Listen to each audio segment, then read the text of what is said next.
excited to be here with Kristin with 185th Produce.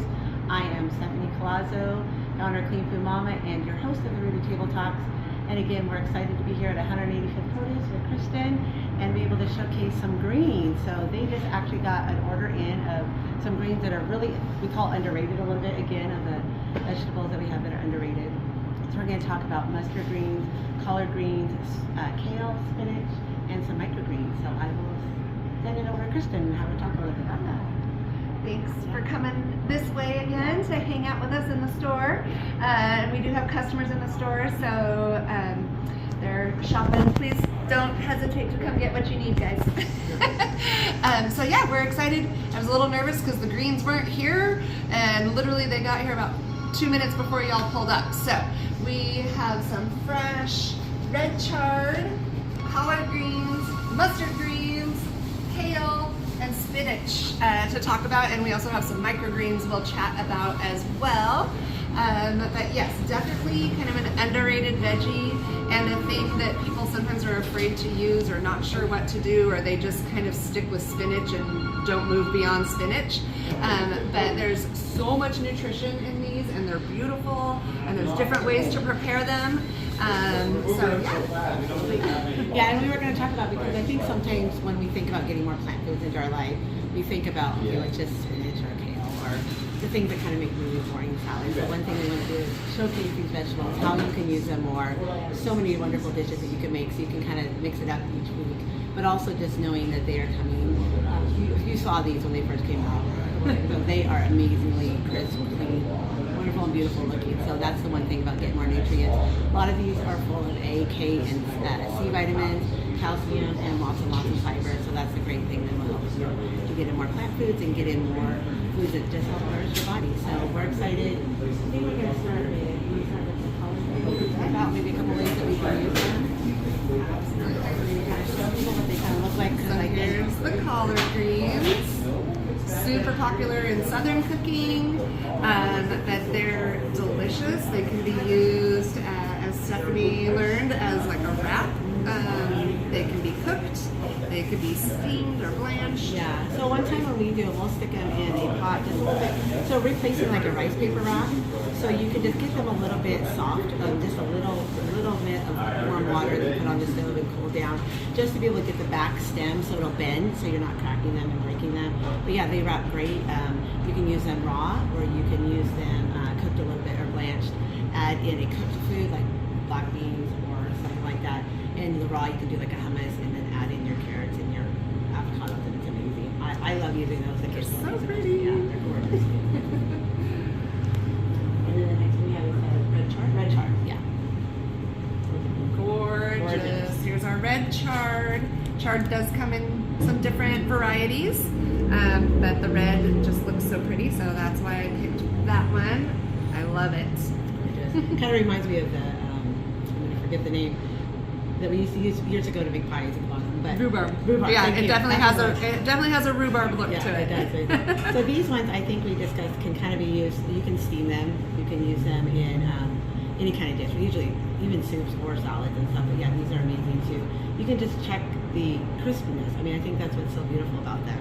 Is use them in a variety of dishes, and some of these I will again take home and give you some ideas too. So yeah, the red chard is amazing. Super pretty. Okay. These guys are just beautiful. These are the mustard greens. So such a pretty color. Also requested by the same customer that requested the collard greens. She uses them in her Sunday dinner.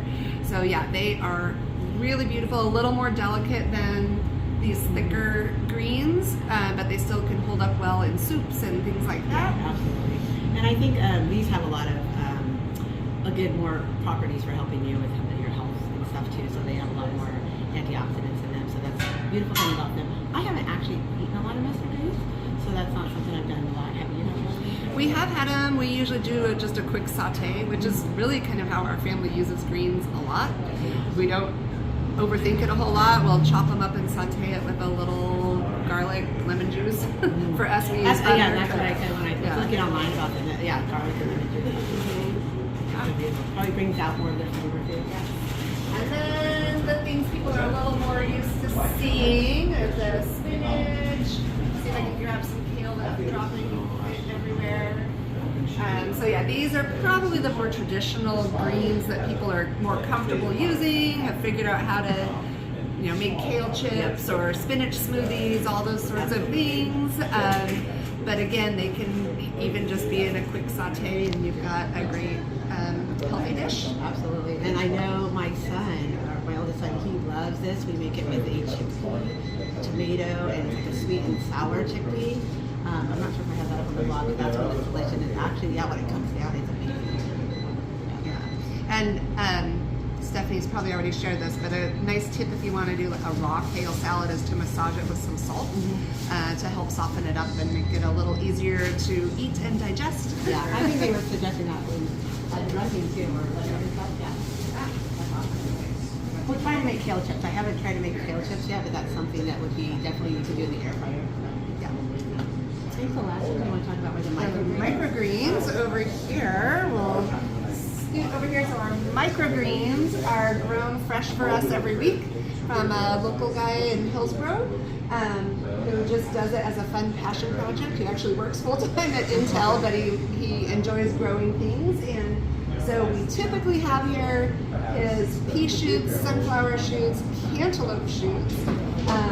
They're great. The micro broccoli, the micro leeks, and then a crunchy mix that has a couple different ones. The crunchy has a little bit of a peppery flavor to it. They're delicious on their own. They're great in sandwiches, mixed into like scrambles, tofu scramble, egg scramble, whatever you might be doing. So they're basically, once the seeds start to sprout, they get harvested. So it doesn't grow into the full plant. And the nice thing about the microgreens is they're always going to be somebody local because they don't have a long food shelf life once you get them. So they will come to local produce stores like yourself or even grocery stores. And that's the nice thing about them is that you're getting your nutrients in the condensed form, so you're getting more of them. And again, those are amazing. We love them on salads, on top of avocado toast, whatever you like. So those all amazing. I wanted to thank you again so much for Kristin, for being letting us come out here and be with the store. It's amazing. I will got some pictures we're taking and some videos we're taking just to show you the beautiful foods that you get to be surrounded by every day, all the wonderful colors. I want to see what are you doing, what's the store doing in the community that you guys are enjoying right now? Yes, so one of our favorite things is about every other week or so we have what we call the Support a School Day.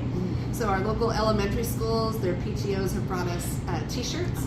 So if it's a day that we're wearing that school's t-shirt, then that means all transactions that day contribute, a portion of each transaction goes back to the PTO for that school. So those are really fun. And if we ever get warm enough weather, people will actually be able to see the t-shirts. So far it's always covered up under hoodies and puffer coats, but that's been really exciting to partner with the PTOs that are right in our community, super close to us. We also do some donations to some other nonprofits that are nearby that we like to support, and getting nutritious food to people is super important, and it's not always affordable for everyone, and we just want to make sure nobody's hungry. So that's our hope.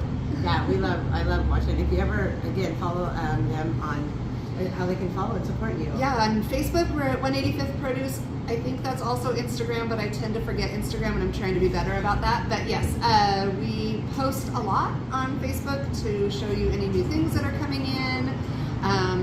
The dogs that come visit us because we really love dogs. Sometimes some cats.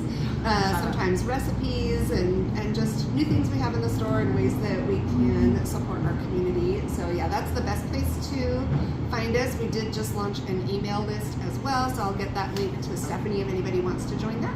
Awesome, thank you. And I want to thank you so much again. Thank you. I love coming out here.